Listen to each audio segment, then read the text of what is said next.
Hello and नमस्ते। आज चाहिँ म तपाईँहरूलाई मेरो कोठा देखाउँदैछु। हाम्रो कोठा हामी चाहिँ बेगेर फास्ट आएर यो कोठामा बसेको नि त मेरो हस्बेन्ड र म चाहिँ। अनि त्यस्तै अब के भएर यो कोठा चाहिँ छोड्नुपर्ने भएको छ। हामीले कहिले छोड्छौँ त्यो चाहिँ थाहा छैन। अब घरबेटीहरू अब त्यस्तै नि त होइन, अरूलाई के भन्नु, अब आफ्नो घर नभएपछि त अनि त्यही हो, छोड्नुपर्ने भएको छ। अनि पछि चाहिँ अब यो कोठालाई धेरै मिस गर्छु होला, किनभने हामी फर्स्ट बसेको घर हो नि त, यो कोठा हो नि त। अनि त्यसपछि यहाँ चाहिँ फुल छ हेर्नु न, यो चाहिँ मेरो सासू मम्मीले दिनुभएको। धन्यवाद सासू मम्मीलाई फुल अनि तपाईँको फुल जस्तै छोरा मलाई दिनुभएकोमा। अनि त्यसपछि यो बुके चाहिँ मेरो हस्बेन्डले मलाई दिनुभएको हो।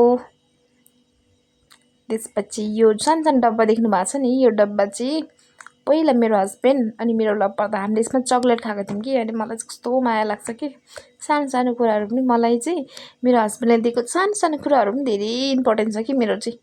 अनि यो कप पनि मेरो हस्बेन्डले मलाई दिनुभएको गिफ्टमा। त्यसपछि त्यही त हो, अब नयाँ कोठा चाहिँ कहिले सर्ने हो थाहा छैन। सरेपछि पक्कै पनि राम्रै हुन्छ होला भन्ने आश गर्दछु। त्यसपछि सबैभन्दा इम्पोर्टेन्ट कुरा चाहिँ यो पात्रो, इन्डियामा बसेर के गल्ती गरेछु भन्ने यो पात्रो क्यालेन्डर देखेर त अब यो चाहिँ यो 9 जस्तो लाग्छ क्या मलाई गाइस, यस्तो दिमाग। अनि यहाँ हेर्नु न, यो 90, 99, 92, 93 देख्छु के। अनि गन्ती कसरी गर्नु, इन्डियामा बसेर केही जान्दिनँ म, केही जान्दिनँ। इन्डियामा बसेर कति ठुलो भुल गरेँ जस्तो कसरी हेर्नु, कसरी बुझ्नु, ए भगवान्।